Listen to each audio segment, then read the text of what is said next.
Choices are tough. Option A or option B. Option A has what option B doesn't have, and vice versa.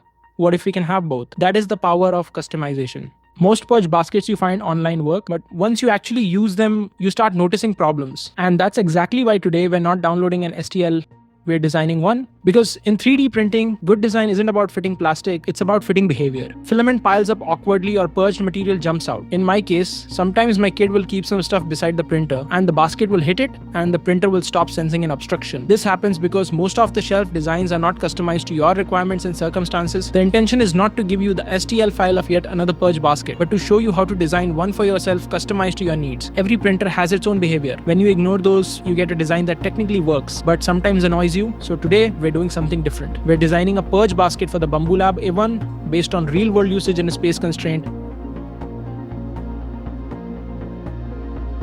I'll show you the design decisions, the compromises, and the small details that make a huge difference over time. Before opening CAD, we ask one simple question. What is this object supposed to do every single day? Not just catch filament, but guide it, contain it, make cleanup easy, fits within the space constraint, and stay out of the printer's way. Once you design with that mindset, the geometry almost designs itself. By the way, this design also prints without support, without sacrificing strength. I'll explain with some graphic. Let's start from the constraints.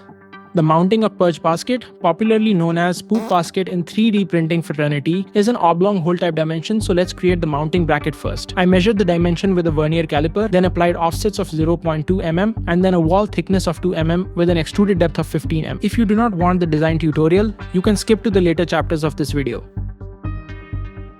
We'll create the back and side walls.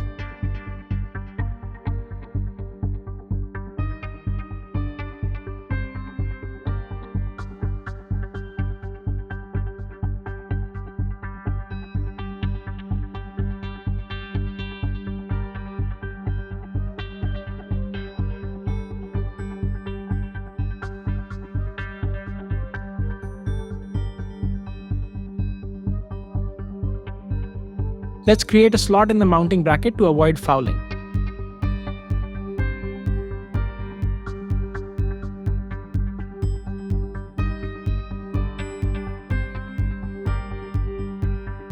The bottom of the mounting bracket needs to have a taper to avoid the support structure during printing.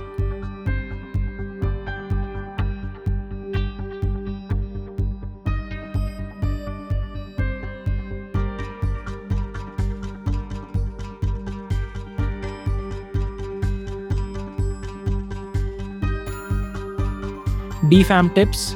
Here we see orientation of the hexagon will decide if there will be support for overhangs, or we can avoid it altogether.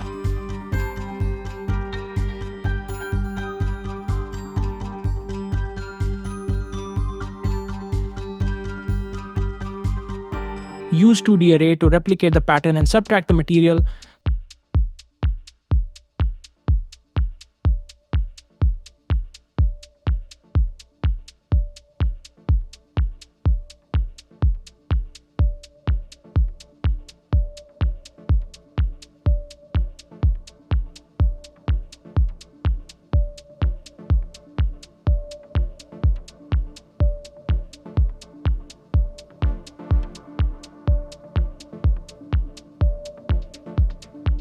Slicer tip. If you use constant layer height, there will be uneven curvature. If you want better surface finish in curved surfaces, then use the adaptive layer height. This will lower the layer height to replicate the curves better, as seen in the graphics below.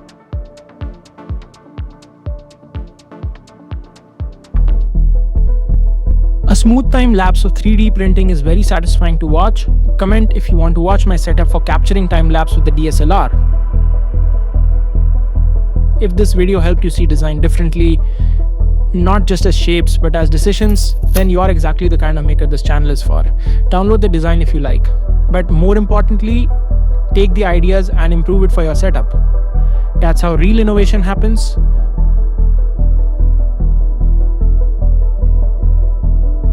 Subscribe for more design, and I'll see you in the next build.